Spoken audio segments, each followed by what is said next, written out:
Então, legal. Só vou resumir, então, rapidamente. Então, a gente tem aqui dois campos de teoria importantes, a teoria decolonial e a teoria crítica. Eu diria que da bibliografia, que é uma bibliografia extensa desse último encontro, acho que a gente estava empolgado aí para colocar os textos, mas registrar aqui o agradecimento à Andrea também por me apresentar a Silvia Kuiskank. Mas, enfim, foi uma maneira também da gente tentar abordar nesses nossos encontros, essa perspectiva do feminismo, uma vez que a gente já vinha vindo com uma discussão sobre a violência, né?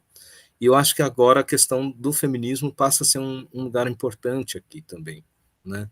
Em algumas passagens do texto, sobretudo da Nancy Fraser, da Françoise, enfim, todos os textos, se a gente for ver, a gramática da violência está aparecendo ali, né?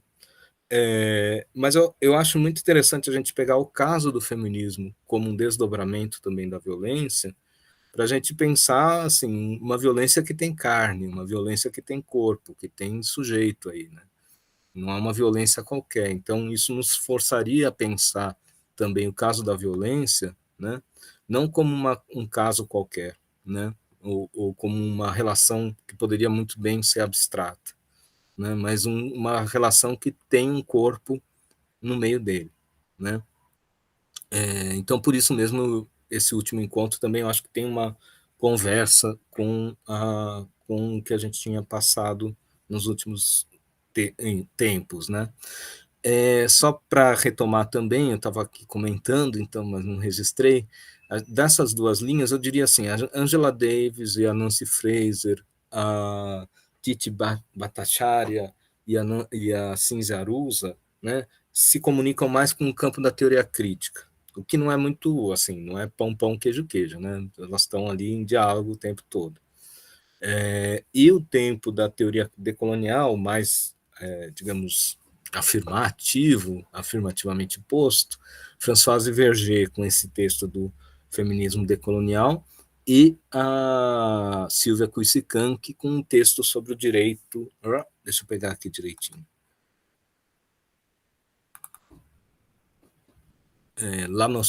A noção de direito ou os paradoxos da modernidade pós-colonial, indígenas e mulheres na Bolívia.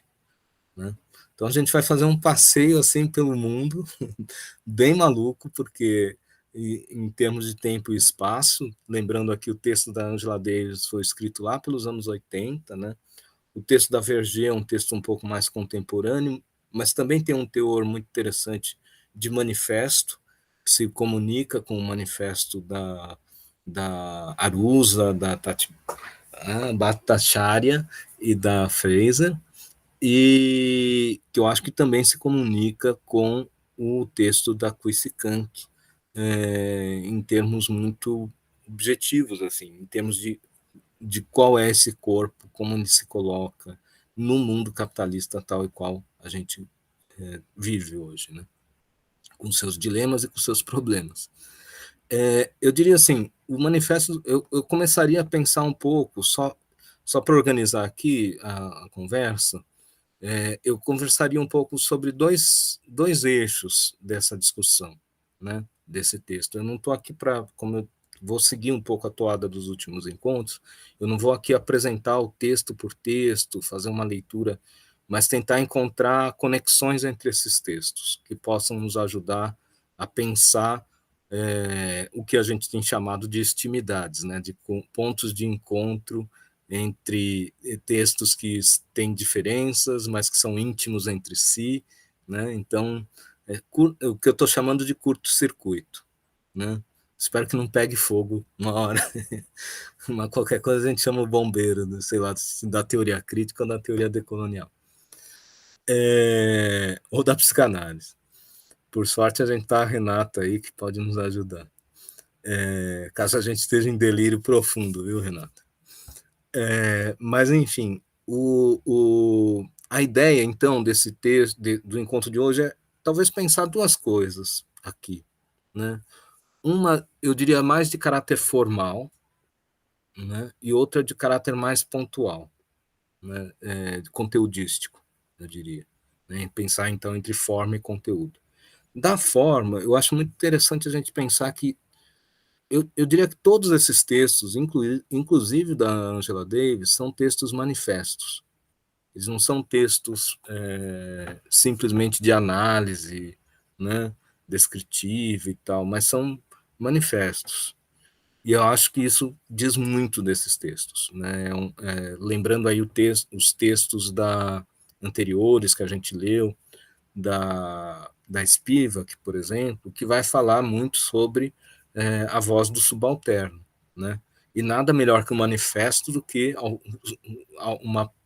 ser o porta-voz, né? Alguém poder escrever um manifesto dizendo, olha, eu vim aqui para esse mundo, eu tenho isso para dizer, esse é o meu recado, eu tenho que organizar meu pensamento diante de um contexto cheio de conflitos e contradições, né? E como que eu vou agir, né? Que tipo de ações a gente vai ter a partir disso, né? Eu partiria um pouco desse ponto de vista, né? De que qual é a necessidade de hoje, né? Ou nos anos 2000, ou nessa segunda década dos anos 2000, se escreveu um manifesto, sendo que o manifesto é uma coisa muito antiga, né? E o que mais a gente fez nesses tempos foi escrever moções, que são quase manifestos, ou mensagens na garrafa, né? Mas contra alguma coisa, né? Lembrando um pouco isso. O texto da Nancy Fraser me chama muita atenção nesse sentido, assim, né? Da Nancy, da Rusa e da Bhattacharya, né? Me chama muita atenção nesse sentido, né? Porque foi um texto que tenta congregar, né?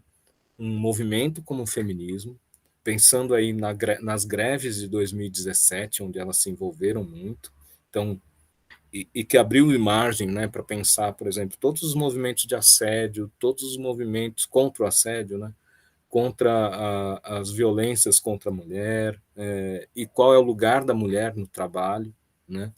E isso, no caso, isso conversa diretamente com aquilo que a Angela Davis já abriu como porta-voz, assim, né? Eu diria que é pensar um pouco o lugar da mulher negra como uma mulher que é trabalhadora, né? Então, esse movimento que a Angela Davis está absorvida, de pensar, né? Você não pode mais pensar só a condição social do trabalhador ou da trabalhadora. Você tem que pensar também uma série de elementos que são é, próprios, desculpa, desse corpo, né? Então, uma coisa é você falar de uma mulher branca, né, no centro da cidade. Outra coisa é você falar de uma mulher negra na periferia, né? Uma coisa é essa mulher negra na periferia dos Estados Unidos, outra coisa é na periferia brasileira, e por aí vai, né? Ou da mulher indígena, se a gente for pensar. Então, é muito interessante que esses movimentos eles trazem, né, uma espécie de reflexão crítica e situada. É preciso pensar esse corpo em um lugar, né? Isso me chama muito a atenção no caso da Nancy Fraser, do Manifesto dos 99%, para ficar mais resumido, né, e não ficar só na Nancy Fraser, do Manifesto do Feminismo para os 99%, porque é uma tentativa, né, de pensar essa tensão entre o local e o universal, e o internacional, né? Pensando, então, que o feminismo não é só um movimento que acontece localizado. O feminismo ele é um movimento internacional, né? Como a gente teve um movimento há muito tempo atrás, né, dos trabalhadores, ainda tem, né, se a gente for pensar isso, né? Mas como teve no início do século retrasado, hoje a gente tem esse movimento internacional, mas com esse adendo, né? É um movimento que não pode ser abstraído do seu lugar, né? Isso me chama muito a atenção, já coloco aqui como uma espécie de provocação para o texto do manifesto da Nancy Fraser, ou do feminismo para o 99%, porque, diferentemente, né, do Marx, que teve lá o Manifesto Comunista, escreveu para a Associação Internacional dos Trabalhadores, ou seja, tinha um endereço em que esse texto era escrito, né? Me parece que o manifesto dos 99% é um pouco disperso, né? Não tem um endereço. Ele é interessante porque não tem um endereço, mas também deixa de ser interessante, ao meu ver, porque não está criando, a meu ver, uma instituição, algo que uma força política, né, a partir do qual a gente possa construir coisas, né? Então, é uma aposta que eu acho que uma provocação aqui para a gente poder pensar, né? Que tipo de manifesto é esse, né? Que procura desconstruir uma série de elementos importantes, né? Mas esse manifesto é escrito a partir da onde, né? De que lugar, né? Eu acho que isso é uma questão que, para mim, passa a ser muito valiosa, assim, né? Eu lembro aqui da discussão posterior, não está nesse texto da Angela Davis, claro, mas quando começou a ter essa coisa dos 99%, a Angela Davis falou, mas tem uns 99% que são mais 99% do que outros 99%, né? Então, dentro dessa grande categoria dos 99%, né, é preciso pensar também as diferenças, e isso está no texto, inclusive, do manifesto, né? Não podemos ser injustos aqui e ser cego a esse ponto, mas é interessante pensar um pouco sobre isso ao mesmo tempo, né? Da onde que está sendo escrito isso, né? São 3 professoras universitárias, né? Que, enfim, que tem uma ligação justa com o movimento feminista do seu país, né? Mas que é isso, eu fico pensando em que dimensão ela está escrevendo isso, né? Mas é isso, faz parte também da lógica de um manifesto, né? Portanto, é uma voz tentando articular elementos de luta, né? E de potenciais transformações de uma sociedade. E acho que também tem um outro ponto que também a gente pode começar a conversar aqui, é um lugar que eu acho que é comum entre todos esses textos, né? Que é justamente essa reflexão mais detida sobre a mulher no trabalho, né? Então, não é só a mulher como um ser, um ser social, cultural, mas também a base do trabalho passa a ser muito importante. No caso da Angela Davis, no trecho que a gente leu, essa passagem, né, de uma tentativa de como que os Estados Unidos, né, passou por uma guerra civil que tentou se libertar, né, que fez uma certa liberdade dos escravos, mas na verdade reduziu a condição da mulher negra ao trabalho doméstico, mal remunerado e mal remunerado, né, inclusive, né, quando remunerado, né, com uma série de discriminações no interior disso, né? Que muitas lutas aconteceram para que isso acontecesse, né? A Rosa Parks, quando sentou atrás do ônibus, né? Quando sentou no lugar em que os brancos não permitiam que os negros entrassem, tal, ela começou a criar um movimento ali muito importante. E é muito legal de pensar assim, ela não fez isso sozinha, né? Muitos movimentos aconteceram e ela era uma representante importante disso, né? Não foi um caso isolado que comoveu os Estados Unidos. Foi uma estratégia do movimento negro naquele período que colocou justamente uma mulher, né? A gente vê muitos Black Panthers, aqueles homens, né, com jaquetas, uma roupa bem masculinizada, né, uma estética masculinizada dos Black Panthers. E a Angela Davis é bastante crítica a isso, inclusive. Mas a gente esquece que o Partido dos Panteras Negras, né, era um partido que envolvia uma educação, que envolvia um trabalho social com seu bairro, né, e as mulheres eram fundamentais aí, né. Então, muito interessante ver isso, que nesse movimento você tinha, né, um processo, portanto, que a Angela Davis está criticando nesse capítulo, de redução da condição da mulher negra, né, americana à condição de serviço doméstico, né? Ou do serviço do cuidado, como vai dizer a Nancy Fraser, o Manifesto dos 99%, né?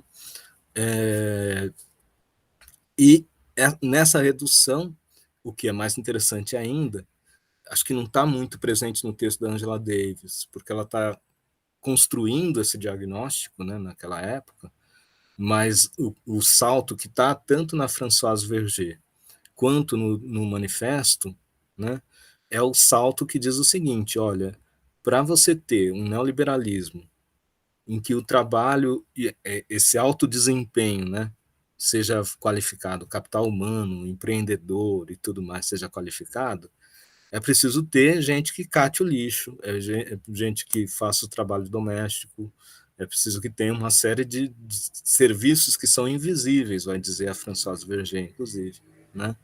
Então é muito interessante perceber, né, que e aí eu acho que é o salto desses dois diagnósticos, tanto da Verger quanto do manifesto, né, de perceber que no estágio atual do capitalismo você tem esse estágio que, além de reduzir o corpo, né, colonizado a um trabalho doméstico, né, e pouco reconhecido, né, e não à toa, né, quando começou a ter aqui no país todo esse movimento, né, de reconhecimento, de um trabalho que passa a ser com carteira assinada e tudo mais, né, enfim, o povo fala, como assim, né, a elite brasileira começou a falar, como isso, né, e é um absurdo, né, foi como as sufragistas que elas estão denunciando, né, muitas vezes caem nesse erro. Quando elas tentaram obter o direito ao voto, poxa, mas o negro da colônia também tem que ter direito a voto, e a gente, como assim a gente é igual, né? O que a Françoise Verger chama de feminismo civilizatório, né? Ao contrário de um feminismo decolonial. Então, são diversas armadilhas, a meu ver, que aparecem, né, no feminismo, porque, de alguma maneira, trata de. É uma questão universal, né? É uma questão que atravessa e que faz parte de todos nós, né? E eu me sinto muito à vontade, embora seja um homem branco, né? Falando disso, né? Porque me atravessa também na minha condição de homem branco, eu preciso ser repensado e desconstruído nessa condição, né? Quando eu leio, eu não posso falar em nome das vozes que estão ali, eu acho, né? Mas eu posso muito bem falar de como esses elementos nos tocam e que tipo de ações a gente pode fazer a partir disso, né? Como, sei lá, um aliado, né? Como o movimento feminista coloca, eu acho que de uma maneira correta, a posição possível de um homem branco cis nesses movimentos, né?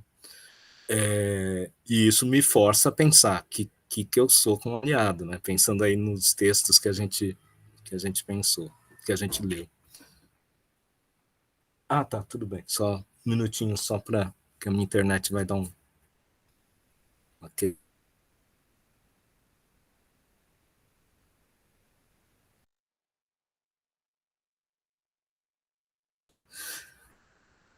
Tudo bem? Estão me ouvindo? Tranquilo? Então, pensar um pouco sobre isso, né? Sobre essa dimensão universal, né? E esse universal, ele é muito sedutor, né? Porque eu posso ocupar uma posição de crítica universal em que eu abstraio todas as diferenças, né, que estão por trás disso. Mas, ao mesmo tempo, é importante construir esse universal, né?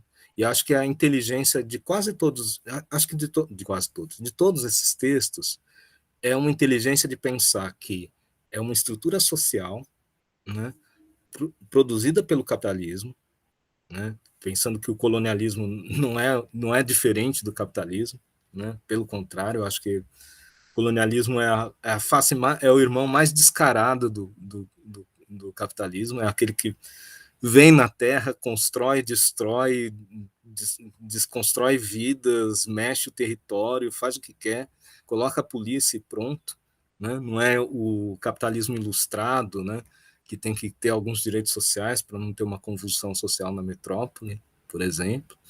Mas o colonialismo, eu acho que tem uma base de capitalismo muito forte, né? Ele explicita estruturas do capitalismo que talvez na Europa não se, ou no centro americano, não se explicitaria, né?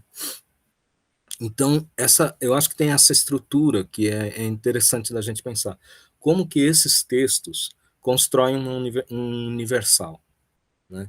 Sem cair numa abstração universal, porque esses textos denunciam o tempo todo isso, né? Como que eu posso pensar, então, a condição da mulher negra, né? Vamos pensar aqui no caso da Angela Davis, né? Mas essa condição da mulher negra não é só a condição daquela mulher negra que está ali, né? Ela é uma condição que está em relação com outras relações sociais do homem branco, que monta, por exemplo, o lugar do senhor e do escravo, que monta o lugar do homem em relação à mulher, né? Que monta, então, uma série de relações, e que nessa série de relações que são construídas, constroem também suas diferenças, né? E aí eu acho que também é outro ponto interessante, e já vou caminhando aqui para o final para a gente poder conversar mais abertamente dos textos, é o texto da Sylvia Kouissika que me chamou muito a atenção nesse sentido também, porque ele vai tentar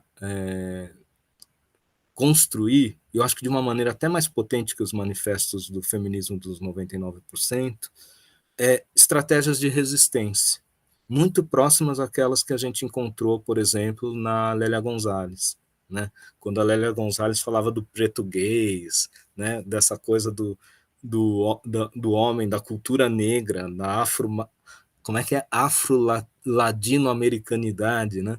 Que ela falava, pensando no ladino, né? Mais do que no latino, ou seja, dessa linguagem que o movimento negro brasileiro tem, né, de reconstruir a situação deles, né, e ao mesmo tempo reconstruir uma linguagem, né, quilombola, em que o quilombo é praticamente uma utopia social, né, em que eles conseguem sair daquela condição de escravidão e conseguem reconstruir uma cultura a partir disso, né. Então não é só, em outras palavras, né, não é só uma descrição, né, que até a Françoise Verger critica de alguns marxistas, como Thompson, por exemplo, né, de dizer, não, a condição de exaltar a classe trabalhadora, mas, na verdade, nessa exaltação da classe trabalhadora, mostrar como que os fracassos da classe trabalhadora são contínuos, né? O texto da Silvia Kouissika, o texto da Lélia Gonzalez, para recuperar aqui, mostram que talvez não, que existem estratégias de resistência, né, que são importantes, que a gente precisa tentar. No caso da Silvia Kouissika, é como que a gente vai reconstruir o direito, né, uma noção de direito a partir disso, porque não pode ser mesmo a mesma noção de direito do homem branco colonial, né, que vai violentar, por exemplo, e vai deixar inexistente as, as reclamações, né, os direitos, né, próprios da existência daquela mulher indígena que estava vivendo ali, né.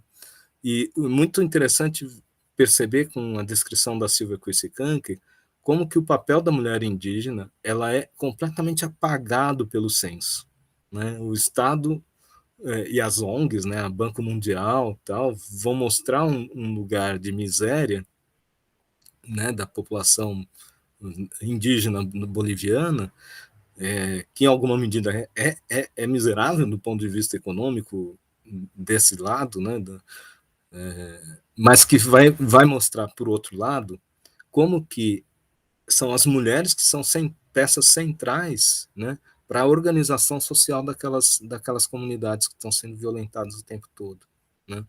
Elas são as chefes indígenas, uma vez que muitos chefes indígenas são ou mortos ou têm que trabalhar fora, né? Você tem toda uma dinâmica de migração dessas populações que eu acho que, se a gente olhasse hoje, né, lembrei aqui da perda que a gente teve do Jair Isbel, que é um indígena importante, né, artista, está lá na Bienal, se vocês puderem ver, vejam as peças dele. Mas, enfim, né, de pessoas que têm o movimento indígena é muito interessante de pensar isso, né? A posição dos homens, eles têm que trabalhar, muitas vezes eles têm que deixar. E quem organiza politicamente essas comunidades? As mulheres, né? E, ao mesmo tempo, essas mulheres, elas, por ocuparem esse lugar central de poder e de organização, acabam sendo invisibilizadas no processo de modernização, né, ou de aculturamento desses povos, que, por exemplo, um Estado, quando faz um censo, pergunta, você é bilíngue? Você é urbano? Você é camponês? Né? As próprias perguntas de um censo podem fazer essa mulher indígena ficar apagada, né? Em outras palavras, né? Porque ela é justamente o ponto fora da curva dessas estatísticas, né? Então me chamou muita atenção isso, mas ao mesmo tempo essas mulheres são o ponto de resistência, o ponto que vai construir uma linguagem que precisa ser traduzida, né? A gente pode lembrar aqui outro texto da Judith Butler, que ela fala um pouco da violência divina, né? Não como uma violência do Deus irado que vai fazer o dilúvio acontecer, né? Mas da violência divina como uma tradução que desconstrói as leis antigas, né? E reconstrói em outro patamar, né? Reconhecendo aí outras figuras, né? Então eu fico pensando um pouco, quando eu li o texto da Silvia, me lembrei muito desse texto da Judith Butler também. Enfim, eu acho que a gente tem essas dimensões. O que é escrever um manifesto hoje? Como construir uma crítica que tem essa dialética, né, entre a universalidade e a particularidade das lutas, né, e o lugar da mulher no interior disso, né, que eu acho que ela é ao mesmo tempo, pensando aqui com Paulo Freire, né, um lugar de denúncia, mas também um lugar de anúncio muito importante, né, de como que faz com que, isso eu acho muito interessante também do feminismo dos 99%, né, essa dinâmica, né, o feminismo ele é pensado não só como uma classe política fechada em si, né, uma categoria política fechada em si, mas ele articula com lutas ecológicas, lutas por educação, reconhecimento familiar, né? Enfim, e outros tanto, e a economia, claro, como não poderia deixar de ser, né? O reconhecimento, por exemplo, de um trabalho não remunerado. Quantas mulheres não têm que ficar em casa para cuidar dos seus filhos, né? E que não recebem aposentadoria, não estão não estão na estrutura da máquina econômica, né?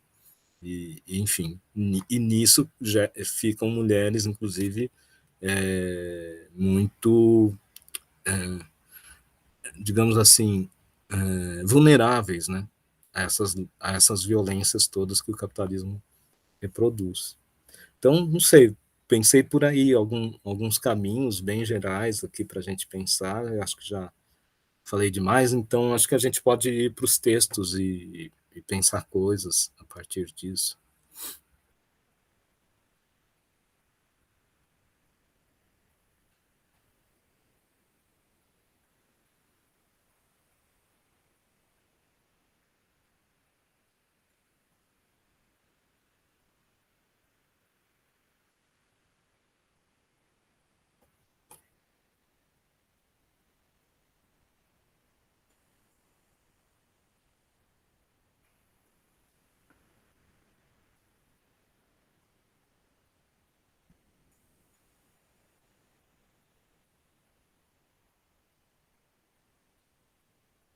Criticar também, pode falar mal, porque às vezes eu tô também aprendendo na trilha do feminismo também. Posso ter dado umas escorregadas feias aqui.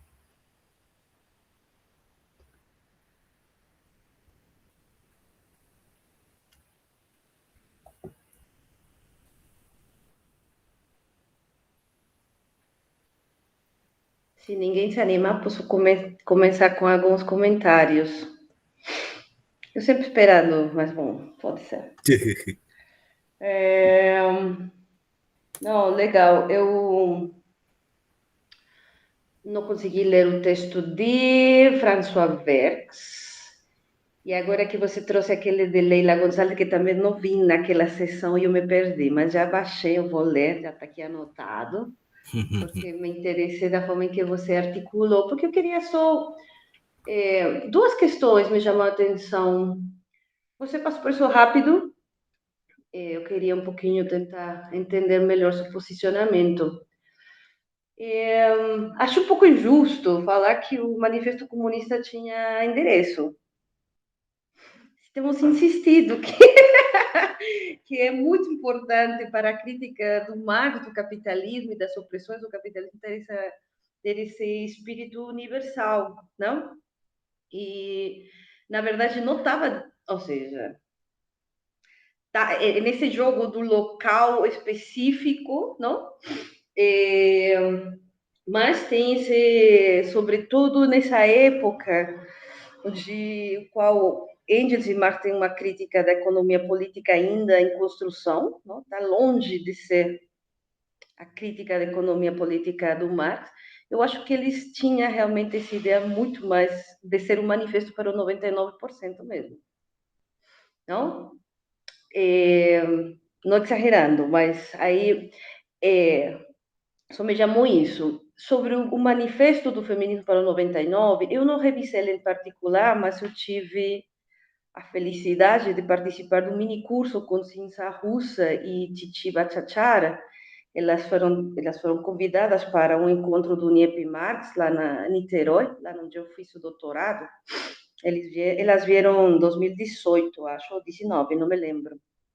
E eu acho teóricas bárbaras, não? Tenho lido alguns outros textos delas, eu acho que esse encontro entre feminismo e marxismo é feito por elas de uma forma bem robusta e bem profunda. Muito tempo que eu não lia coisa tão interessante das duas, foi muito bom. Depois eu posso compartilhar com você se tem interesse, do mini curso ficou gravado no YouTube, não, com tradução simultânea em português. Então, eu não conheço bem esse texto do 99, mas eu entendo como elas vão, digamos, articulando, né, os diferentes âmbitos de violência, de domínio, de dominação que se exerce desde o capitalismo e que é, digamos, iluminado desde a experiência das mulheres. E o que me chamou muito a atenção é que você destaca que tem claro, para este pensamento crítico, não? Um ponto-chave da análise é encontrar esse lugar da mulher no trabalho, no mundo do trabalho capitalista, né? E está presente isso também na Silvia Kusikanki, não? Passa rápido por isso, mas também está presente, não? Ela fala como o próprio colonialismo vai trazer essa visão da família vitoriana e colocar a mulher, ela fala, decorativa e nas atividades reprodutivas, né? Mas ela vai falar de um outro elemento que você passou rápido, imagino que aí foi o gancho com a Leila Gonçalves, não? Que eu não tinha escutado assim nesse sentido, eu achei muito interessante, não? Desta autora, que eu estou conhecendo aos poucos, na medida das minhas possibilidades, que ela fala da terceira jornada social das mulheres, não? E que vai focar não só o trabalho assalariado que elas vão fazer, o trabalho dos cuidados e o trabalho da reprodução e da conservação cultural, não? E neste jogo entre os mundos. Então, como o elemento cultural pareceria, eu não vou cobrar dos outros textos como isso está presente, porque eu sei que as autoras têm diferentes livros, não sei como isso aparece, por exemplo, em Angela Davis, em outros textos, não? Essa reprodução no âmbito cultural, não? Que está também implícito na questão de, eu não gosto de falar de raça nem de etnia, não, mas que está também, digamos, implícito nesses espaços concretos, ou esses lugares concretos desde onde as mulheres estão falando, não? E esse exemplo que ela traz das cholas na Bolívia, não? Que são esses, ela fala, elas são que está no meio dos dois mundos, não? Um pouco retomando o que tínhamos falado no passado encontro dos encontros trazido por Krenak, não? Então, como estas mulheres têm vínculos com as famílias rurais, têm vínculos nas cidades, fazem trabalho assalariado, fazem trabalho reprodutivo e, além disso, mantêm-se essa mimesis cultural, ela vai falar, não? Que não é inteiramente positivo, mas que também tem a função de manter e reproduzir a cultura de alguma forma, não? Que são estas cholas típicas que vemos com aquele chapeuzinho e aquela roupa que foi trazida, imposta para elas da França, mas que elas transformam e se tornam nessa coisa meio peculiar que está presente nas cidades dos Andes. Acho que caiu quando você falou das roupas que foram Ah. importadas. Bom, as cholas se caracterizam por ter um chapeuzinho e um chaleco, Uhum. que foi imposto da França, mas elas coloriram ela, colocaram algumas cores. Então são figuras muito chamativas nas cidades dos Andes, tanto no Peru, Bolívia e Equador. Não sei, eu achei bem interessante esse conceito da terceira jornada social, dirigida às questões culturais, não? E que aparecem, que são trazidos por Silvia Cusicanqui. Eu não sei se a Angela Davis, em algum momento, mobiliza também essas questões culturais, esse diálogo entre os mundos ocidental e não ocidental totalmente, ou como se posiciona a luta das populações afrodescendentes nesse sentido. Só é dúvida. E vou revisar o texto de Leila Gonçalves.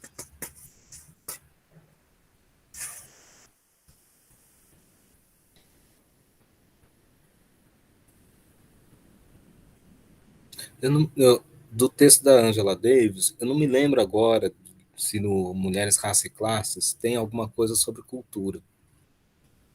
Como eu conheço em outro texto da Angela Davis, chama Blue Legacies, que é sobre as cantoras, as divas do jazz, né? Ela faz um acompanhamento histórico delas, né? Eu acho que é um livro muito legal. Esse é um livro bacana, assim, Como se onde chama? tudo Blue tem Legacy? Blue Legacies. Vou escrever no chat. Sim.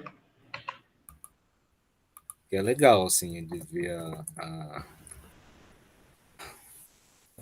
Nossa, desculpa, gente, eu tô meio zoado com a memória. Mas ela pega 3 casos, que tá no alto aqui o livro, senão pegava para vocês. Mas pega 3 casos de análise. Então, fazendo, fazendo, fazendo então análise desse movimento de resistência, né? A partir do jazz mesmo, da construção do jazz. Mas do ponto de vista das divas, né? Das cantoras do jazz. Então, que são mulheres de sofrimento muito grande, né? Mas que ao mesmo tempo tem na música essa força de resistência. Eu não sei se algo desse tipo aparece, por exemplo, em algum capítulo do Mulheres, Raça e Classe. Acho que sim, mas nesse sentido, sabe? Da construção da cultura negra como um movimento de resistência. Né? Então, acho que tem uma conversa a partir daí, viu? Que precisaria fazer uma ponte. Mas eu acho muito legal esse lugar. Talvez esse lugar do mestiço mesmo, né? Que nas estatísticas fica apagado. O que me chamou muita atenção no texto da Silva é isso.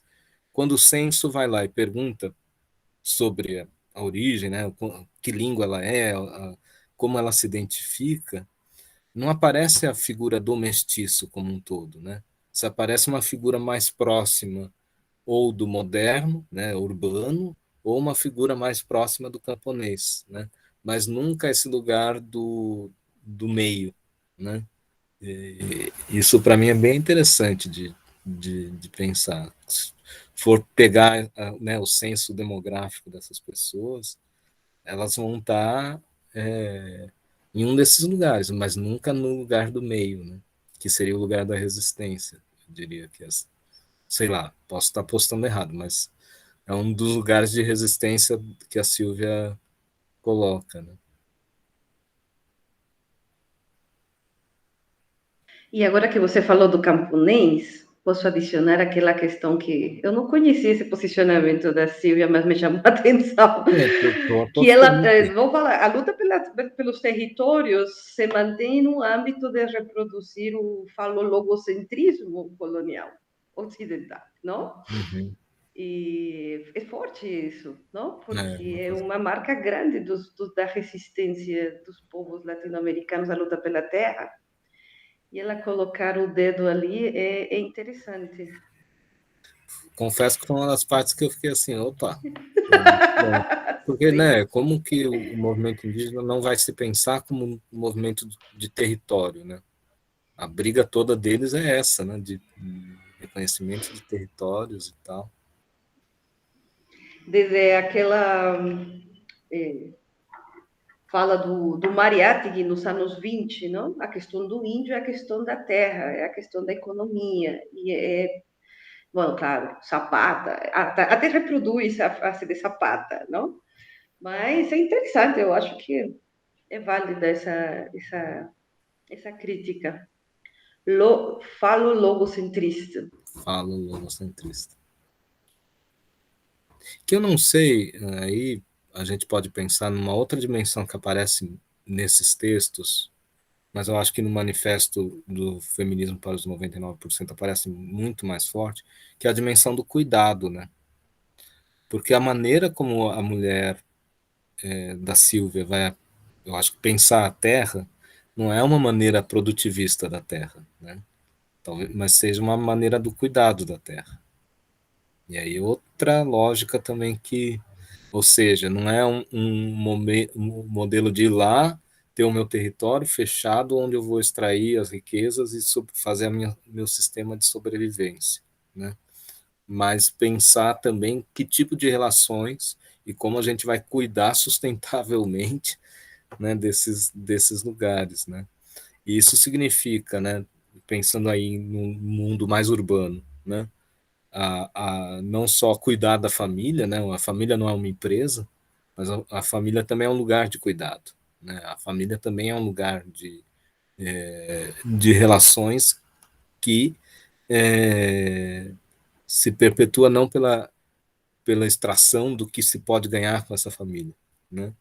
Que seria quase uma máfia, essa família produtivista, né? Digamos assim. Mas a família do cuidado tem um outro teor, né? Tem um teor de transmissão de gerações, tem um teor de laços que se constroem, né?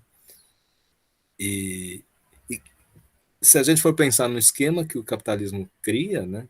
Em que você faz essa divisão que você iniciou, né, André, de falar, ou da mulher, né, como, sei lá, você falou uma palavra melhor, mas o bibelô da família, né, a peça a beleza da família, né, aquela coisa maternal e tudo mais, né, e a mulher que está ali criando todo o sistema de serviço, né, para que essa aparência toda vitoriana, dessa família vitoriana, ou dessa família doriana, né, aconteça. Né? Então, esse lugar do cuidado não existe aí, nessa estrutura. Né? Se, ou esse lugar do cuidado é uma contradição dessa estrutura. Porque se acontece isso, aparece como um lugar de tensão, como um lugar de contradições. Eu acho que tem esse lugar que não está tão presente no texto como eu disse, o texto da Angela Davis eu vejo mais como um texto de denúncias, né? E de tentativas de construção de como que a gente vai pensar a relação entre mulher, classe e raça, né? Acho que ele é um pouco datado nesse sentido, porque muita água passou depois de que ele foi escrito, mas ele é um texto seminal, né? Não dá para pensar uma questão de interseccionalidade das lutas se não passar por esse texto. Então, mas ao mesmo tempo é isso, ele não, talvez não consiga pensar o desdobramento que eu acho que o manifesto traz, ou mesmo o decolonialismo da Verger também traz. Né?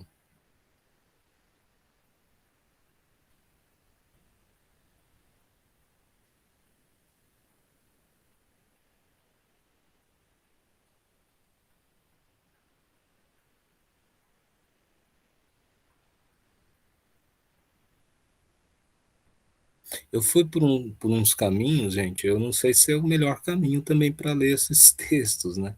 Se meu curto-circuito pegou fogo, não, como eu posso brincar. Mas talvez vocês tenham outras posições ou outros lugares que vocês leram esses textos e queiram apontar. Eu sei que, por exemplo, a Annabelle também não leu todos os textos, mas se quiser apontar coisas de um texto só, pode também ficar à vontade também para colocar aí.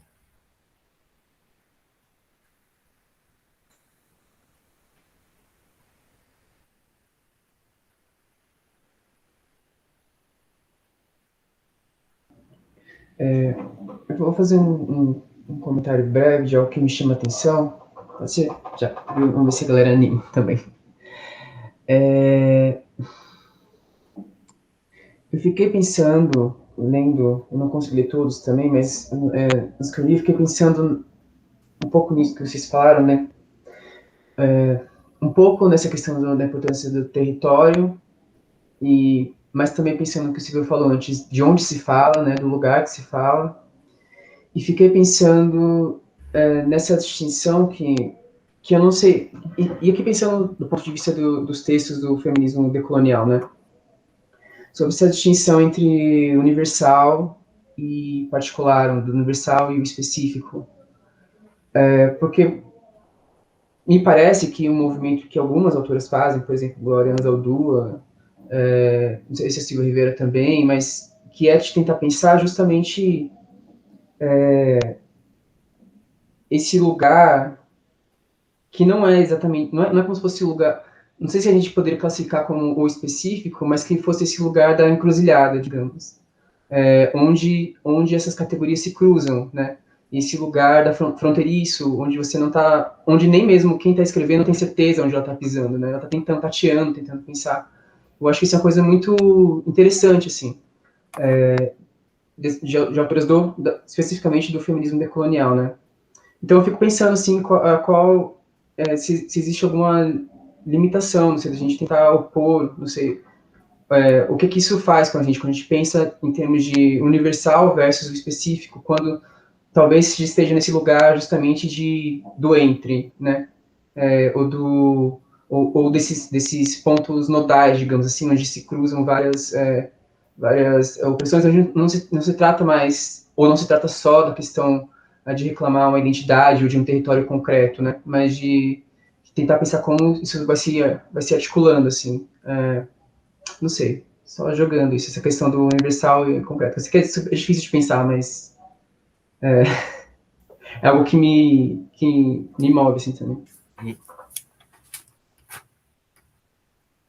Estou aqui procurando algumas passagens aqui para ajudar.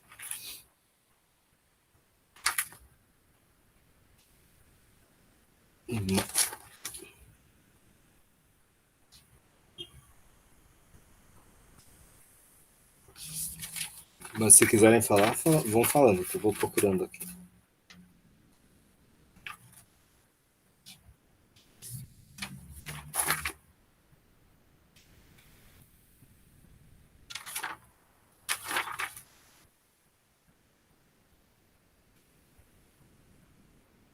É uma frase que me chamou muita atenção da Verger. Eu vou ler aqui para vocês. Não se trata, né, esse feminismo multidimensional e tudo mais, não se trata de reconectar elementos de modo sistemático, ou seja, de pegar uma peça, né, e começar a conectar e montar um universal bonitinho, né? E no fim das contas, desculpa, não se trata de reconectar elementos de modo sistemático e no fim das contas abstrato, porque é tão sistemático que é uma espécie de delírio da própria pessoa que está tentando construir tudo aquilo, mas de fazer o esforço de observar se existem conexões e quais são elas. Então, eu acho que tem a ver com o que você falou, sabe, Thiago? É de sempre colocar nesse lugar fronteiriço, né? Entendendo que nesse lugar fronteiriço você tem uma bagagem, né? O crítico tem uma bagagem, mas ao mesmo tempo é uma bagagem aberta, eu diria, né, em que você vai encontrar um outro elemento que vai colocar em choque o tempo todo a posição em que você se coloca, e nisso você precisa ter uma reconstrução. Mas, ao mesmo tempo, não é um lugar que, né, não está solto no ar, ele está localizado, e essa localização também não é solta no ar, né, ela não é tão particular que só aquele mundinho é capaz de compreender aquele mundinho, né? Mas ele é produto, sim, de uma relação universal. Só que esse universal, aí eu acho que é bem marxista mesmo a coisa, né? É um universal concreto, né? Não é um universal abstrato. O capitalismo faz um pouco isso, né? De criar universais abstratos. Não importa qual país esteja, a escola vai ser a mesma, o banco vai ser o mesmo, né? O hospital vai ser o mesmo para o capitalismo. Não importa onde que ele esteja. O capitalismo vai pensar sempre nesse sentido, assim, meio abstrato, né? Agora, do ponto de vista crítico, né, que tem um universal concreto como horizonte, esse, esse todo, né, essas relações todas, elas são peças que a gente, eu acho que o texto da Fraser Manifesto vai falar muito disso, né? É a prática que vai construir isso, né? É um pouco o movimento da prática que vai me colocar no esforço, por exemplo, de um homem cis, em encontro com o feminismo, vai me colocar em questões muitas coisas, né? E vai me desconstruir, vai reconstruir laços a partir das ferramentas que esse mundo todo tem, né? Então, às vezes até dispensar certas ferramentas que a gente tem como teoria crítica, né? Para pensar essas relações. Não sei se fiz claro, mas a ideia é um pouco essa, né? De que eu acho que é feliz essa frase nesse sentido para pensar essa universalidade, porque a Vergé ela vai pensar, né? O mundo é muito difícil para ela mesma, né? Do ponto de vista decolonial, a partir da sua colônia, pensar também que ela é parte. Vou tentar reconstruir aqui. Tem uma facilidade e uma dificuldade. A facilidade sendo ela colônia francesa, né, Françoise Verger é da Ilha de Reunião, não conhecia essa ilha, muito interessante o nome, Ilha de Reunião, ela vai se ver, né, ela consegue ver a estrutura colonial francesa operando na Ilha de Reunião, onde ela vive, mas também na Martinica, mas também na Argélia, em outros lugares em que essa estrutura colonial aconteceu. Então, isso é interessante do ponto de vista de quem vive na colônia, né?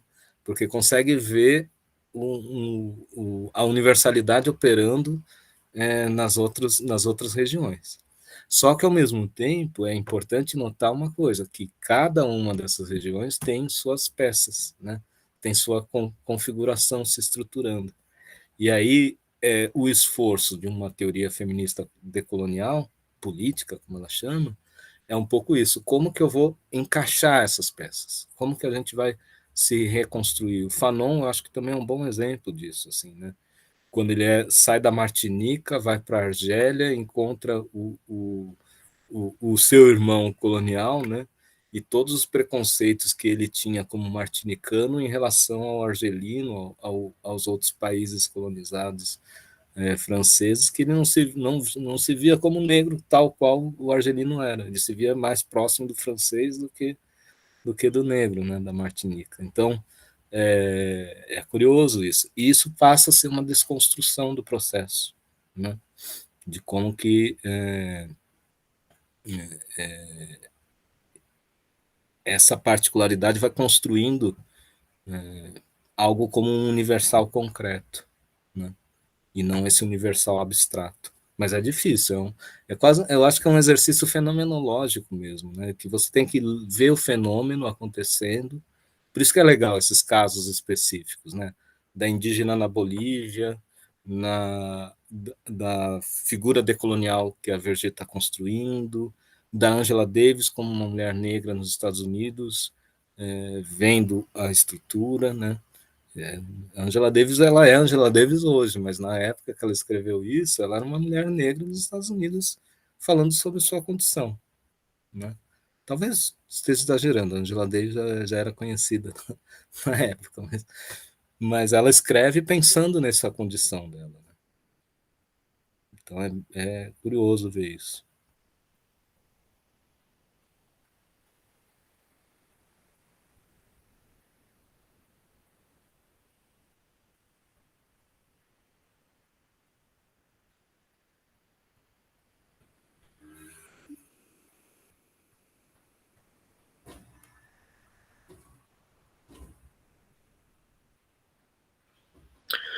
Fiquei pensando sobre a relação do conceito de trabalho abstrato e trabalho concreto, né, para pensar a relação universal particular também, porque acho que tem um pouco disso, né, na conceituação do Marx, assim, de pensar o trabalho abstrato como essa imposição universal da relação produtiva, né, e o concreto um pouco mais o trabalho individual, algo nesse sentido. E é interessante, achei interessante pensar isso, porque uma coisa que me chamou a atenção no texto da Angela Davis foi a questão do encarceramento, né, dessa relação do encarceramento como um dos, literalmente, grilhões ainda da escravidão, né, de como isso foi um mecanismo encontrado para manter a escravidão ainda depois da abolição, né, porque isso também, acho que mais como choque do que como encontro, nesse sentido de pensar universal, né, das relações, mas, por exemplo, me parece que ali as mulheres brancas, né, viviam essa questão do trabalho concreto, individual e tal, de uma maneira muito diferente, né, era uma possibilidade de alcançar a vida pública ou algo nesse sentido, enquanto que para as mulheres negras parece que não era uma opção sair do trabalho, né, então desde o começo, né, parece que uma inserção social extremamente permeada de dominação pela via do trabalho, né? E dá para a gente pensar isso de diversas maneiras, né? Tanto do regionalismo nacional, enfim, da colônia metrópole, né? Centro e periferia, a gente volta no Samiramin, enfim, acho que conecta vários dos textos que a gente pensou, né? Realmente essa questão de pensar o lugar na relação de trabalho, assim. E também acho que pega isso, né, que o Thiago levantou, de pensar o universal, como pensar a relação do universal e do particular, né?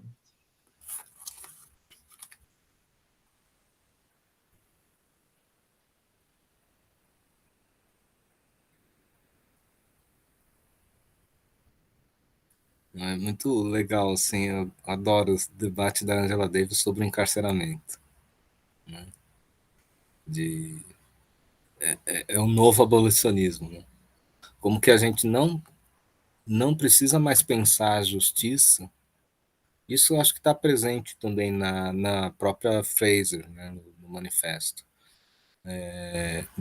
Ela fala de um feminismo carcerário, né, que é esse feminismo que quer prender o sujeito que fez as violências e tudo mais, e acha que é por aí mesmo que se tem a justiça, né? Quando se tem um trabalho que Angela Davis tem feito isso, inclusive, nessa crítica às prisões, né?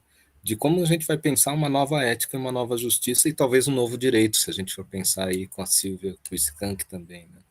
Um direito, uma nova ordem de justiça que permita com que não, claro, não é passar pano em cima de gente violenta, mas significa como que a gente vai reeducar esse sujeito. Se é um produto estrutural, né, se esse sujeito é estruturalmente construído, né, para ser violento da maneira como ele é, né, como que a gente vai construir uma estrutura, né, contrária que seja capaz de desconstruir esse sujeito, ou que pelo menos ele seja impossível, né, para pensar aí na frase do Adorno, né, como que a gente vai pensar um mundo em que Auschwitz não seja mais possível, né, em alguma medida, essa frase ressoa nessa perspectiva, né. Eu não quero mais que esse tipo de violência aconteça. E Auschwitz não é um caso específico. Auschwitz é produto social, né? É um plano social, uma estrutura social, né? Como que a gente pode criar certas éticas que são impeditivas disso? E é muito interessante perceber algumas... Me lembro de alguns textos que precisaria rever com mais atenção. Mas uma delas é como que a gente vai aproximar aquele sujeito, né, que nunca teve contato. Por exemplo, um policial branco que nunca teve contato, que não esse contato, né, mediado pelos preconceitos e tal, mas que nunca viveu, conviveu com uma com alguém da comunidade negra, né? Como que a gente vai fazer essa aproximação, né? E desconstruir, desativar esse comportamento preconceituoso nesse sujeito. Então, não basta só encarcerar a pessoa. Isso é a lógica, essa é a lógica da nossa sociedade também, né? Essa lógica encarceradora, né? Mas a questão é como que a gente vai trazer esse sujeito de volta para a sociedade, né? Aí evita um pouco esse tipo de discurso. Ah, pô, vai prender o cara e ele volta igual ou piorado. Eu acho que a prisão ela acaba sendo um lugar de isolamento, né? Então é como se tivesse. E aí eu fico pensando muito nisso, e o texto da Silvia me fez pensar muito disso. Como que a gente vai criar um novo direito, né? Uma nova lógica de direito, que reconheça esse tipo de padrão social, né? Claro, não é, como eu disse, não é passar pano para fascista, mas é uma. Mas ao mesmo tempo reconhecer, né, que esse fascista não existe sozinho.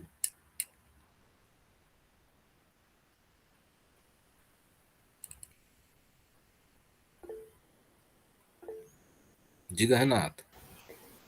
Fiquei pensando em algumas questões, acho que quando você traz quando você fala sobre encarceramento, né, eu acho que a própria Françoise, ela falou algo que era muito importante, assim, que eu nunca tinha pensado, pelo menos do jeito que ela falou, né, não adianta você oferecer um letramento racial, não adianta você falar sobre feminismo se você não mudar toda a estrutura.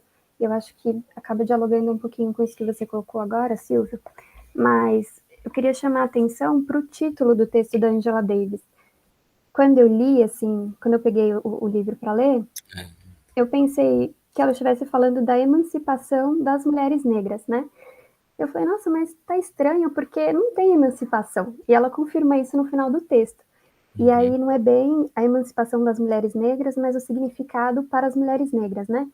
E o que eu entendi é que, bom, existe uma continuidade, né? Aquilo que estava posto na escravização se perpetua. E vendo o sumário do livro, eu acho que isso se confirma, assim, né? Pelo passo a passo que ela vai fazendo, e ao final ela vai falar sobre a natalidade, o controle dos corpos das mulheres, pelo próprio Estado. E ela termina falando das tarefas domésticas também. E um outro ponto, eu também não consegui ler todos os textos, eu andei estudando um pouco um texto da Maria Lugones nessas últimas semanas. E eu tô ainda muito atravessada por esse texto, e quando eu li o texto da Françoise, né, eu fiquei sentindo um pouco falta de uma discussão sobre gênero, né? Porque a Maria Lugones vai, ao fazer uma crítica ao Quirrano, à colonialidade de poder, ela vai falar do papel central do gênero e que essa dimensão com a qual a gente lida agora é uma dimensão que foi introduzida pelo capitalismo eurocêntrico global. Então, antes da colonização propriamente, nós não tínhamos uma divisão tal como nós conhecemos agora, sabe? E eu acho que falta essa problematização no texto da Françoise.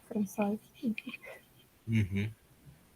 Porque quando você fala disso, você está falando de... Desculpa, Andréa. Você está falando dos LGBT... Desculpa, Silvia. Fala. Não, pode falar, André. Eu só queria perguntar o nome da autora, se poder escrever ele, Renato. Tá. Desculpa, Silvia. Não, na verdade é uma dúvida mesmo. O que você está chamando por gênero? Se é isso mesmo que eu estou entendendo, né, que atravessa os trans, né, ou seja, esse outro universo. Não, acho que ficou um pouco solto, mas a Lugones ela vai fazer uma crítica à noção de gênero, né? ela vai falar que, só introduzindo um pouquinho, porque para o Aníbal Quijano a raça tem um papel central, tem um lugar central na colonialidade. E ela vai dizer, assim, nos termos mais correntes, que o Quijano passou pano para a noção de gênero, que o gênero é tão importante quanto a raça. Só que essa noção que a gente conhece hoje, que a gente chama de gênero, identidade de gênero, isso não estava posto antes da colonização. Então existiam diferenças, mas essas diferenças elas eram de uma outra ordem, não propriamente como a gente conhece hoje. Então ela traz uma outra autora nigeriana, que é a Oyeronki, e que ela fala, por exemplo, da sociedade Yorubá, que era muito marcada pelas diferenças entre anafêmeas e anamachos, né? E é algo problemático também, porque anafêmea seria um pouco mais próximo de mulheres com vagina, mas talvez não exatamente isso. Mas é só para mostrar que a sociedade tinha existia uma diferença na própria estrutura social, só que não existia a inferiorização das mulheres, como a gente tem hoje, sabe? As mulheres tinham um papel importante em outras sociedades, no período anterior à colonização. É isso.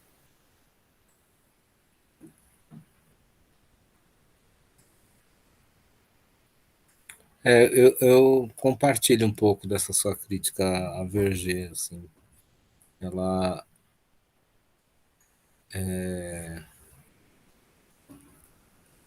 se eu estou entendendo esse lugar que você está colocando, né, talvez a questão da racialização seja mais forte do que do gênero em si, né? Ela, mesmo porque ela tem uma preocupação muito grande na crítica, a meu ver, assim, uma interpretação possível. Como a Verger está fazendo a crítica, né, ao feminismo civilizatório, esse é uma manifestação, um manifesto de denúncia do feminismo civilizatório, que seja esse feminismo branco que chega né, a defender a nação em detrimento das experiências da colônia. Então ela vai tentar, eu acho que aí ressalta esse lugar mesmo da raça que você, ou da etnia, né, como você coloca, e aí deixa de lado. É curioso mesmo esse texto da Verger, porque parece que fica um pouco de lado assim a questão do lugar da mulher mesmo, né?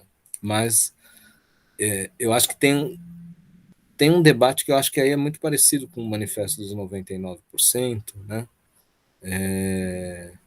Que é uma tentativa de reconstrução de uma, não sei, vocês, sobretudo vocês que acompanham mais esse debate, gente, mas me parece que existe a gente fala em ondas, né, do movimento feminista, mas uma das coisas que eu percebi nesses dois textos é uma onda de apropriação do discurso feminista para um conservadorismo, né? Então, esse feminismo nacionalista, imperialista, que a, a Françoise Verger denuncia.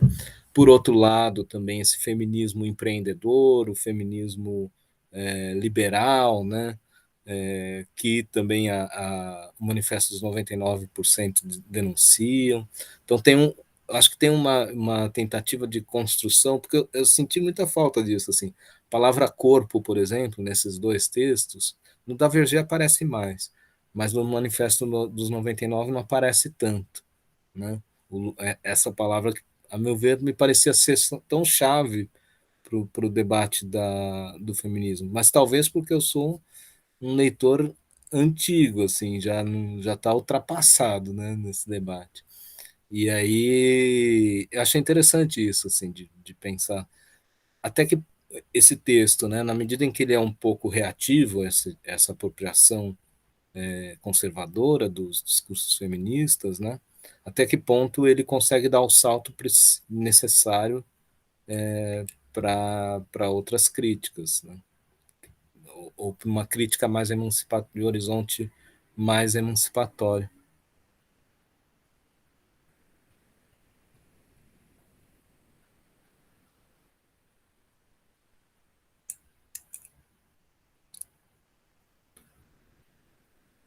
É curioso mesmo.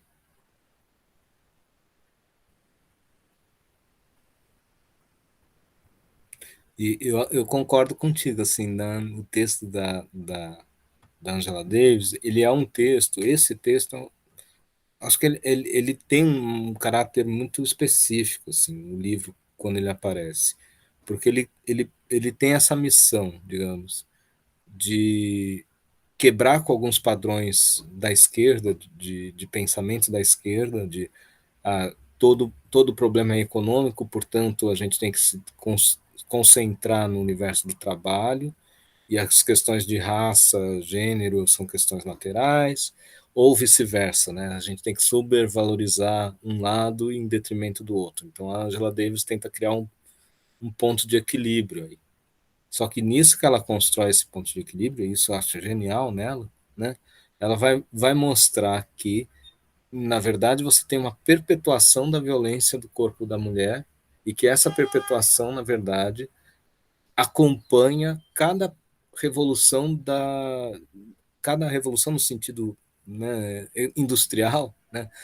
Cada mudança dos padrões de trabalho, né, do capitalismo acompanha também uma conservação desse lugar do corpo, do cuidado, do trabalho doméstico, né? Eu acho que nesse sentido a Angela Davis é genial, assim, de como que ela mostra, né, que o corpo antes escravizado permanece no mesmo, quase que no mesmo lugar, né, com estruturas diferentes, porque o padrão de trabalho mudou, né, digamos assim, em algum termo, né, porque a escravidão a gente sabe que ainda existe.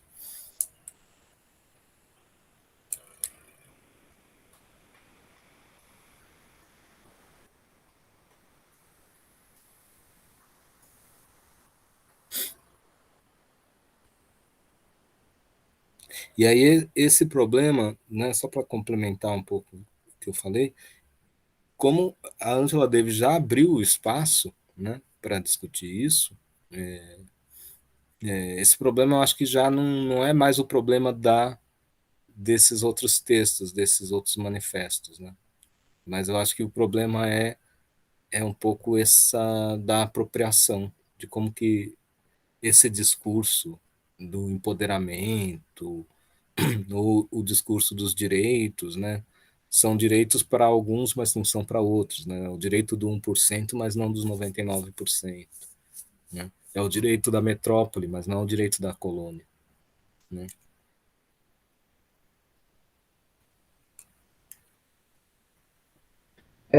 E tem também agora não é de agora, né, mas eu acho que tem um texto recente da Butler, um texto que eu acho que eu escrevi pro The Guardian, falando de uma faceta do feminismo fascista, né, entre feminismo e fascismo, que ela está localizando ali entre os feministas trans, as feministas trans exclusionárias na Europa, né, em que falam, por exemplo, aqui nós falamos em diferença sexual, nós não falamos em gênero, o gênero é uma ideia importada norte-americana, e meio que usando um argumento ou uma técnica, digamos assim, do anti-imperialismo, né? Seria o imperialismo acadêmico americano do gênero, chegando aqui na Europa, mas aqui na nossa nação nós não pensamos em gênero, porque o gênero abre a porta para coisas que nós não estamos, né, acostumados em termos de, né, enfim, expressão e experiência, enfim, experiência de um corpo e tal. E isso, e essa questão é interessante, né, de pensar o feminismo, o feminismo do 90%, tá, mas são sempre feminismos, né, é mais de um feminismo. Então, você tem o feminismo decolonial, você tem o transfeminismo, tem o feminismo ecológico, o feminismo abolicionista, né, que está ligado não só à pauta de abolição das cadeias, mas à abolição da polícia, especialmente nos Estados Unidos, né, tem sei lá, a Amina Akbar, que eu acho que é uma professora da Universidade de Ohio, que faz esse debate bem bacana sobre a necessidade de pensar o feminismo junto com a abolição da polícia. Então, e aí me leva a questão me leva de novo a questão do que você falou, do começo, que esses textos são como manifestos, né? A gente pensar a importância do feminismo, ou dos feminismos hoje, na linha de frente da luta social, né? Assim, é quase incontornável, né? Você conseguir pensar hoje, você pensar qualquer dimensão e isso por causa desse trabalho, né? Tanto do feminismo colonial, da teoria crítica, etc., sem levar em conta não é nenhuma dimensão, mas é um dado, assim, fundamental, né, dessas lutas, assim, e o fato de que, não sei, as mulheres estão, de fato, na linha de frente dessas lutas, mesmo nas lutas sociais de vanguarda, assim mesmo, uma posição de vanguarda. Eu acho isso muito interessante, assim, né? Hoje a gente ficou mais nesse espectro, né, feminismo crítico e decolonial, mas existem muitas outras, né, feministas que não dá para representar aqui nos textos, outros modos de feminismo, né, que eu acho que isso é super interessante, como isso explode, assim, né, especialmente agora no século XXI. Mas é isso, sempre a necessidade de pensar feminismos, né.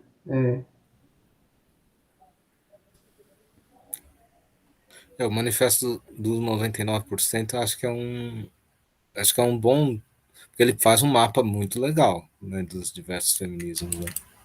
Isso eu acho que é bem legal. Cada tese é uma tese, o feminismo em relação à ecologia, o feminismo em relação ao trabalho, o feminismo né, e eu acho que isso desdobra nisso que você está falando, né, dos diversos feminismos, né?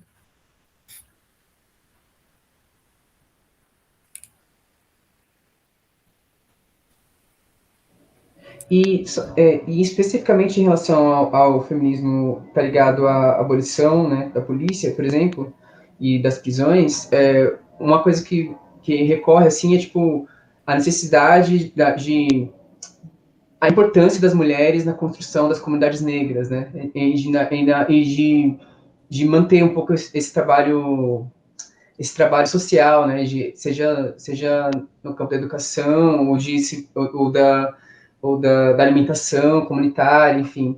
Então, quando a gente fala, por exemplo, em mudar estruturas, por exemplo, né, o feminismo tem que mudar estruturas, parece que é uma coisa muito grande, né, mas o que essas autoras trazem é a necessidade de operar no local também, né, quer dizer, principalmente no local, e de poder organizar ou reorganizar a comunidade de um tal modo que não se faça mais necessária a polícia, por exemplo. E nisso as mulheres têm um papel central, assim, né? Essas autoras estão sempre frisando, assim. Foi uma coisa que me chamou a atenção no texto estava aqui procurando, no texto do Manifesto dos 99%, um pouco isso. A última tese, se não me engano, ela vai falar algo nesse sentido, a gente tem que mudar a sociedade e tal. Me cheirou um pouco isso, assim, nessa frase, né? Que uma nova sexualidade vem com uma nova sociedade, né? Mas é interessante notar que nessas lutas que existem na sociedade atual, uma nova sexualidade já está despontando, já está aparecendo, né? Então, o que me incomodou no texto é um pouco essa volta da dialética, né? De que nessas resistências já existem, mas elas estão falando isso nas entrelinhas. Eu acho que não é uma questão do texto mesmo, não uma questão do que elas estão pensando, porque se lê com mais atenção o texto do manifesto, a gente encontra isso, mas, né, de pensar um pouco isso, de que uma luta puxa a outra, né? Enquanto uma está puxando para uma nova sociedade, na verdade, essa nova sociedade só aparece porque a luta já está acontecendo aqui, né? As novas relações, a nova maneira de se ver o corpo, a nova maneira de estruturar as relações amorosas, afetivas, as relações de cuidado, para colocar assim, elas são já postas agora, né? O tempo todo. Com o capitalismo ou tentando comercializar isso, ou tentando ou simplesmente apagando isso, né?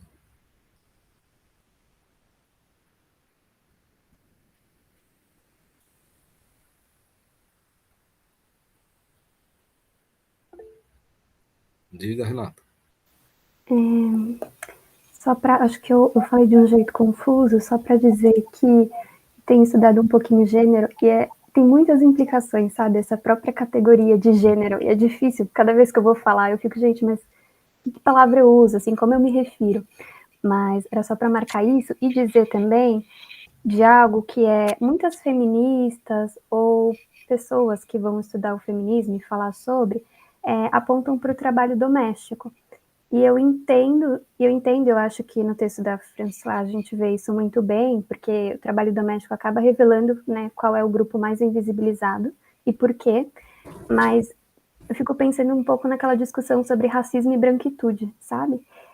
Será que nós não estamos também deixando o outro lado oculto, né? Enquanto a gente fala do trabalho doméstico, o que está ficando para fora disso? Assim, fico pensando até nas próprias autoras, quando elas escrevem, o lugar delas na sociedade, se elas têm empregadas domésticas ou não. É um pouco um incômodo que eu tenho. Eu confesso que acho que quem escreve é a Bell Hooks, né, que fala sobre branquitude. Eu quase que trouxe esse texto, mas eu falei, putz, 5 textos é mais. Mas ela fala, eu acho que é um texto bem interessante de jogar para cá, sabe, essa questão. Eu sinto falta um pouco nisso, assim. A gente pode cair nessa coisa que a Françoise Verger critica do Thompson, de falar da exaltação, né, da luta da classe trabalhadora, e na verdade e que é uma história de fracassos contínuos, né, que a classe trabalhadora está sempre tentando se reorganizar, né. Eu fico pensando, enquanto a gente não fizer autocrítica, realmente não faz sentido. E aí esse é um ponto que eu acho que talvez seja interessante, aí volto lá, a primeira provocação lá dos manifestos, porque se a gente for ler o Manifesto Comunista, o Marx está criticando e o Engels estão criticando os socialistas, né? Nem tanto através dessa crítica aos irmãos, digamos assim, né? Ele está criticando o próprio capitalismo. Isso é uma coisa que eu senti falta nesses textos. Eu tenho a impressão que eles são textos de denúncia, sobretudo os manifestos, tanto da Verger quanto do feminista. São textos de denúncias, assim, por exemplo, o manifesto dos 99% fala assim: você tem 2 saídas, ou essa coisa meio predatória do feminismo conservador, ligado ao capitalismo, ou esse feminismo de luta, né? Mas não faz uma crítica, que eu acho que também é complicado também exigir tudo isso aqui, né? Mas enfim. Mas quem sou eu para fazer esse tipo de crítica? Mas foi uma coisa que me chamou a atenção. De não uma autocrítica nesse sentido delas fazerem crítica de si mesmas, mas, né, de ver os impasses do movimento feminista em algumas partes do próprio texto, né? De que algumas escolhas que o movimento feminista fez talvez tenha trazido alguns problemas para eles, né? E aí, não sei, mas eu tenho muito receio de colocar esse tipo de questão, na verdade, né? Porque isso é exigir demais de um movimento que já está se pensando muito, né? Mas pensando na comparação, né, Marx e dos manifestos, bem, ele estava detonando os socialistas utópicos, né? Eles estavam detonando os próprios socialistas, né? Para construir o tipo de comunismo que eles defendiam, né? Isso eu acho curioso. É um ponto que para mim é interessante. Mas voltando a pensar assim, que eu falo isso com muitos dedos, porque, né, primeiro porque não conheço, segundo porque meu lugar de falar isso não é dos mais dos melhores, eu diria, né, como um homem branco, cis e tal.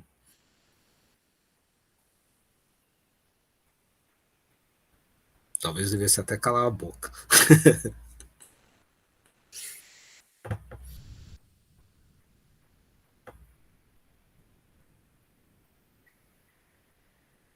Mas é curioso mesmo isso, né? Não sei. Agora, não sei, Renato, uma coisa eu vejo de maneira muito lateral isso, porque acompanho lateralmente isso, né? Mas eu percebo que, por exemplo, cada encontro feminista tem muita autocrítica, né? O debate interno é muito acalorado. Na filosofia, com certeza, isso eu tenho acompanhado um pouco, e dá para notar, assim, né, que a todo encontro tem um debate, assim, qual é o lugar do trans, qual é o lugar, o impacto da presença desse trans, né, na discussão.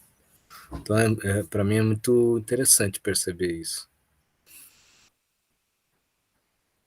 Os apagamentos que são feitos, né, as articulações que devem ser feitas.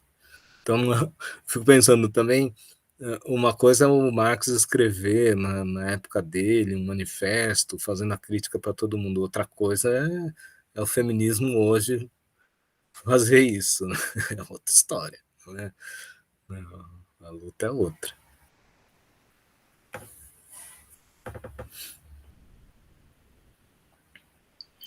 No texto da Angela Davis, ela traz um relato, né, que acho que aborda um pouco essa questão, né? Ela traz o relato de uma feminista que, se não me engano, ela vai pegar assinaturas, fazer um abaixo-assinado, algum tipo de protesto contra a quantidade de horas que a balconista na loja fica em pé. E claro, a moça que está recebendo isso, ela até fala, não, legítimo e tudo mais, mas quantas horas a sua empregada doméstica fica em pé e tal, ela faz a conta com a feminista, tal, ela não dá o nome, né? E ela não aceita aquilo, né? E a Angela Davis comenta, né, que não teria nem como, ela fala, ela cita até o Hegel, né, falar, ela não reconhece ela conhece, deixa eu reformular, ela reconhece como extensão de si mesma, né? Então não é um outro, né? Então não é nem esse outro, uma extensão. E é curioso que, deixa eu ver se eu acho a passagem. Logo depois ela fala, né, que traz um outro lado, assim, fala, a dona de casa está condenada ao posto de pior empregadora do país. Quer dizer, é uma situação da mulher, ela fala da mulher patroa, da mulher, né, da empregada. É bem interessante essa passagem, né? Acho que mostra bem a dificuldade da situação e cada lugar, né, na situação também. É uma das passagens que eu achei bem interessante.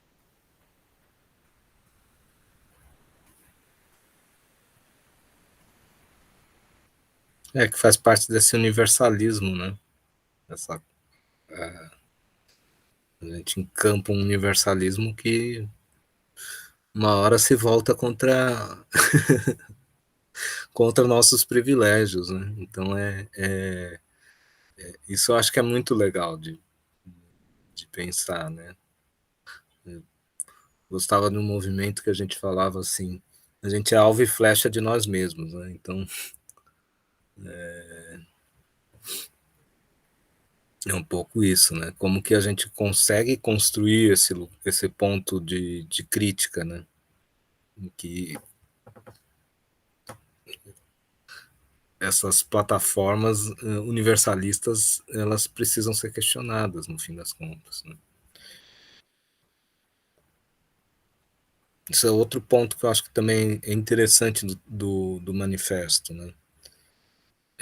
Porque existe, acho que atravessa de alguma maneira quase todos os textos, né? Se a gente for pensar, existe uma normatização do controle do corpo negro, da mulher negra, no caso da Angela Davis, né? Não importa qual situação de trabalho, qual novo sistema social de trabalho exista, é isso. O sistema dentro do capitalismo, né, pelo menos, sempre vai reproduzir esse tipo de hierarquia, né?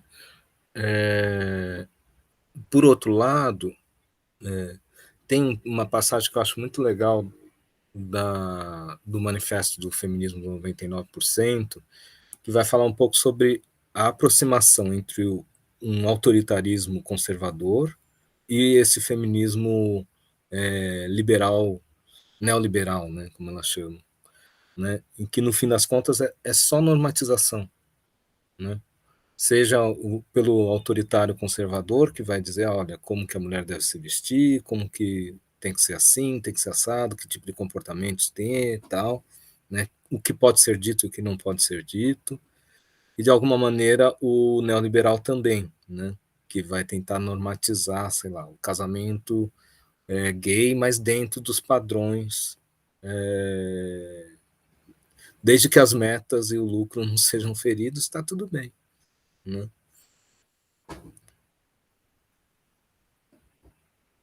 Então, no fim das contas, você tem um padrão normatizador muito presente nessas estratégias, né, de controle de corpos e tal.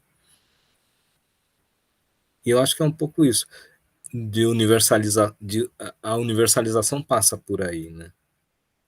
Só que ela é tão arraigada na gente que nos nossos sistemas de privilégios e tal, a gente é difícil de notar como que a gente desmonta isso, né? Acho que esse é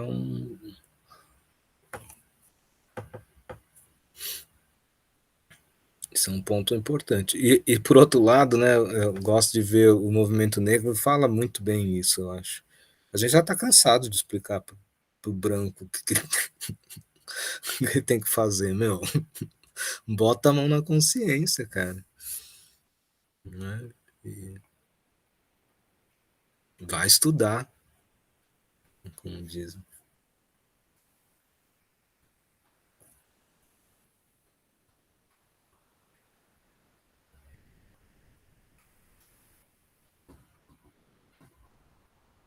Não sei se a Anabelle curtiu aí, o debate também está aí em silêncio. Roger também, se tem algum ponto para colocar. Se a gente viajou muito aí.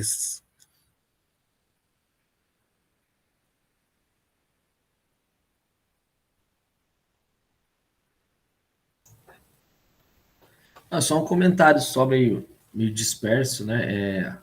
Ele me ocorreu com a fala da Renata, né? Quando ela falou do Yorubá, né? É isso, Renata? Sim. E agora, aí juntando pontos que não sei se são possíveis de serem juntados, né?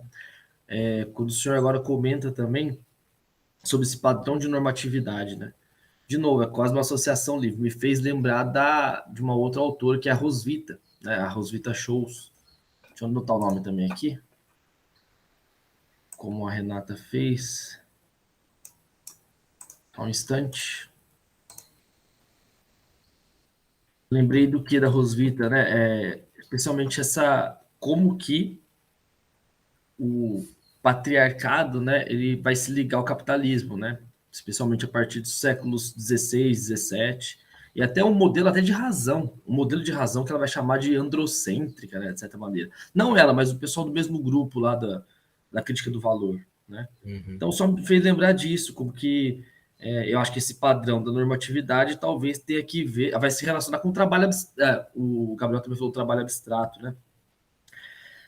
Eu não tenho condição nenhuma de reconstruir aqui, mas é algo como que o trabalho abstrato ele teria algo de um princípio, vamos dizer assim, que é criado enquanto masculino. Não é masculino, claro que não é masculino naturalmente, nada disso, mas é posto enquanto, vamos dizer assim, características que são postas nessa figura da masculinidade, né? A razão, a formalidade, o cálculo, tudo isso estaria presente dentro dessa lógica do trabalho abstrato, do valor. Só lembrei disso. E o texto dela O Valor ao Homem, né? O texto mais conhecido dela. Deixa eu escrever também aqui. Ela é da turma do Kurtz? Da turma do Kurtz.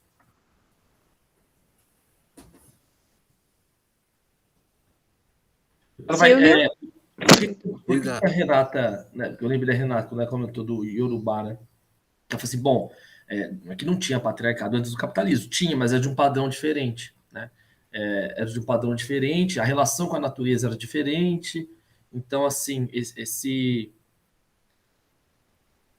o capitalismo, especialmente essa noção do trabalho abstrato do valor, né? Está pensando lá com o Marx, e o Marx filtrado lá pelo Kurtz, e a turma do Kurtz, é ele que vai, vamos dizer assim, de certo modo, eu lembrei também, por causa do senhor, impor essa normatividade, né?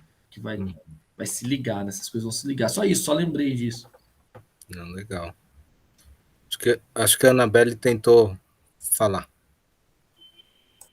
Bom, só tô aqui ouvindo, tá bem interessante. tá me fazendo... É bem instigante, né? Tá me fazendo instigar. Muitos pontos que eu não tinha parado para pensar. Tô aqui. Eu fico preocupado também, como você entrou, assim, aí eu falei, vamos... Não, Não é imagina. um Tô lugar gostando para... bastante. O pessoal é muito inteligente. Nossa, é muito legal, muito legal.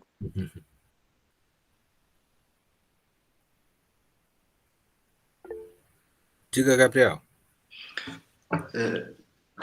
Fiquei pensando com o que o Roger estava comentando, né? E me remeteu a um texto do Marcuse, que eu acho que eu nunca tinha percebido.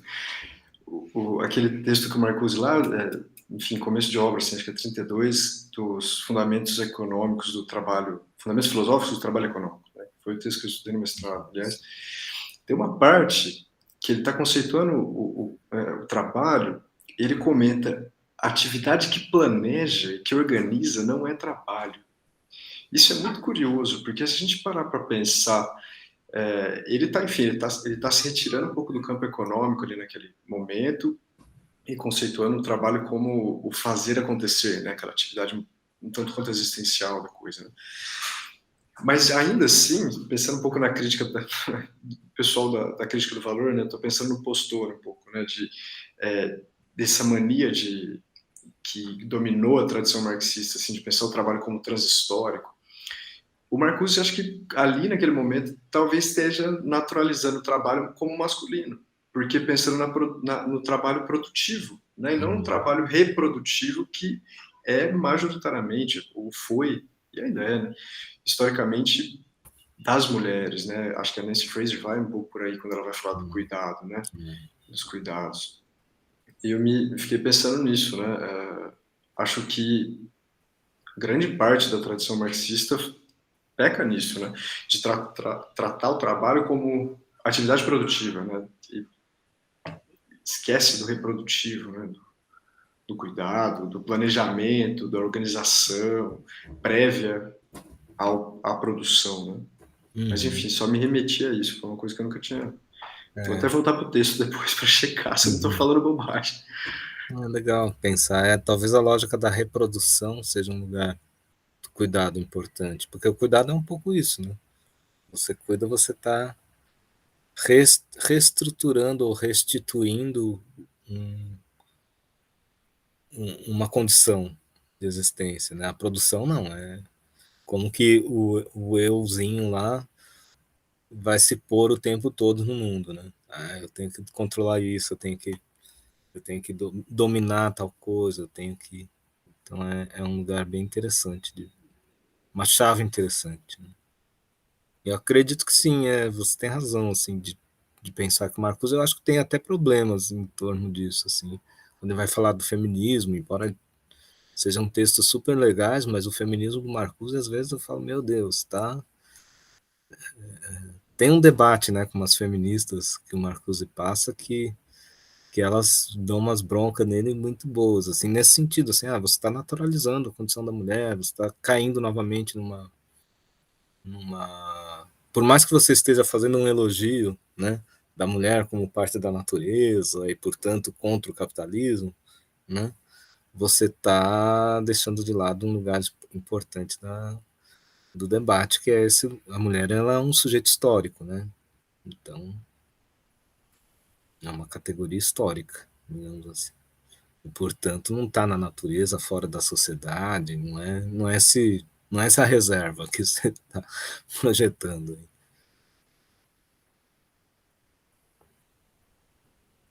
Acho que quem faz essa crítica, inclusive, é a dona Haraway. Ela vai... Essa crítica eu acho boa dela. No texto do Cyborg?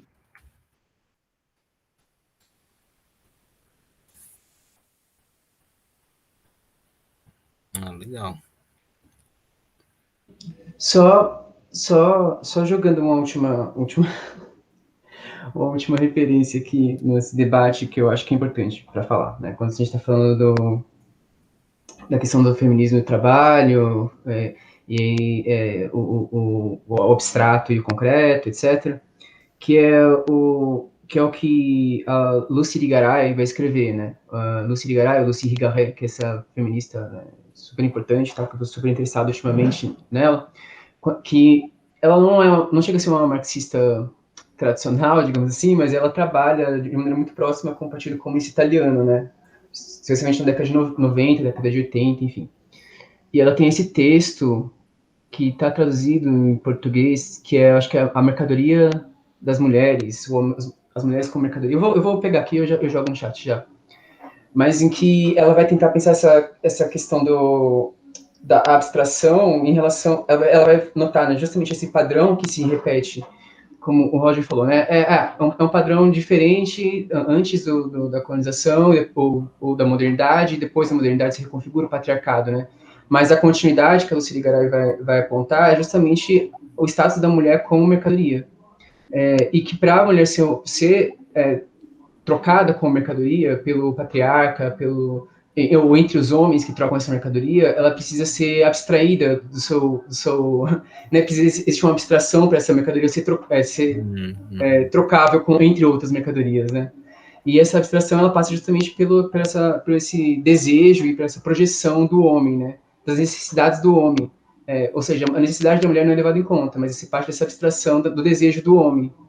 Então, só para jogar aqui, porque eu acho que volta um pouco, né, para essa questão do abstrato, mas o abstrato está presente, mas também nessa dimensão das mulheres como mercadorias são trocadas, né? Que esse já é um debate bem da antropologia também, etc., mas que a Lucília Garay vai notar como isso permanece de uma maneira quase velada no patriarcado do capitalismo contemporâneo, né? Vou colocar aqui o nome dela, só para... Legal. Porque não é uma abstração do nada também, né? Uma abstração que se partilha, que se constrói numa relação. Muito legal.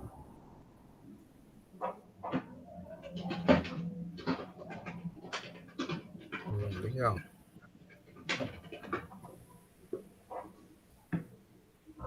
Uhum. Beleza, então. A gente já está chegando já para as 2 horas de encontro. Vou finalizando, se não tem mais nenhum comentário.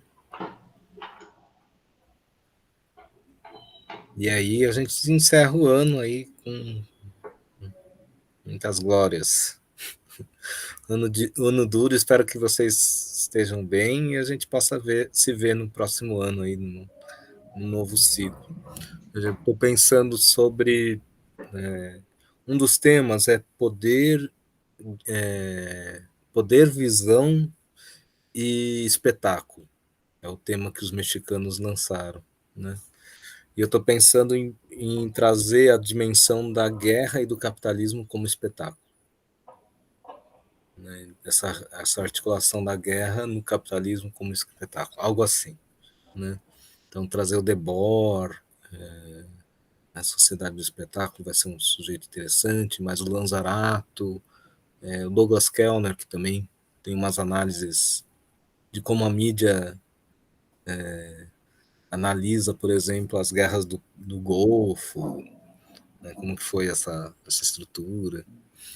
Enfim, tô montando ainda, então lá para o segundo quadrimestre, início do segundo quadrimestre, a gente deve ter alguns encontros, e aí eu aviso vocês quando isso acontecer, tá? E aí ano que vem, fim do ano, a gente tem o nosso encontro no final. Tudo está desenhado para a semana do dia 5 de dezembro do ano que vem. É louco falar isso, mas enfim. O tempo passa tão rápido, né? Daqui a pouco já é 5 de dezembro de 2022. Deixa eu terminar, deixa eu sobreviver a 2021. Tá vendo? Se sobrevivermos. Silvio, depois te posso enviar uma literatura sobre isso, porque justo tem uma coletânea de textos dos Marcos Zapatista, Então. que fala sobre capitalismo como guerra. Não exatamente como espetáculo, mas ele usa muitas essas figuras retóricas, então seria interessante, sim, talvez. Tá naquele livro da Hidra Capitalista? Não, tem uma coletânea que se chama Economia Política Do Capital e da Guerra, alguma coisa assim, escritos do Submarcos. Depois eu te envio aí umas fotos do conteúdo. Não, legal.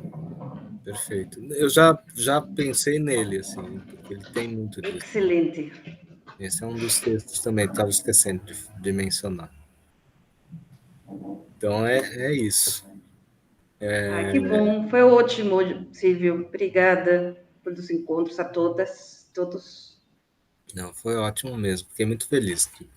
É Só triste que a mensal, gente assim, não se mas encontra pessoalmente. Mas... ano que vem, quem sabe?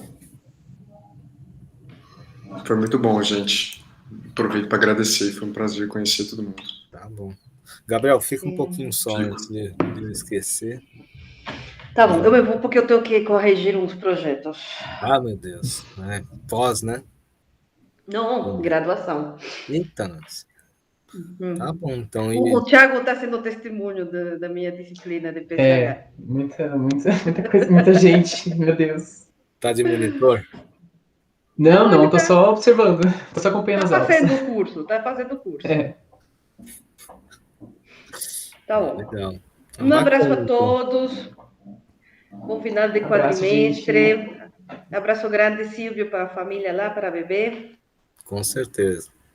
Hoje ela não me deixou dormir. Tomei o módulo zumbi. Mas vamos lá. Tá bom. Abraço. Tchau. Tchau. Então, André, bons trabalhos. A gente vai se falando. É isso, gente. Um abraço, viu?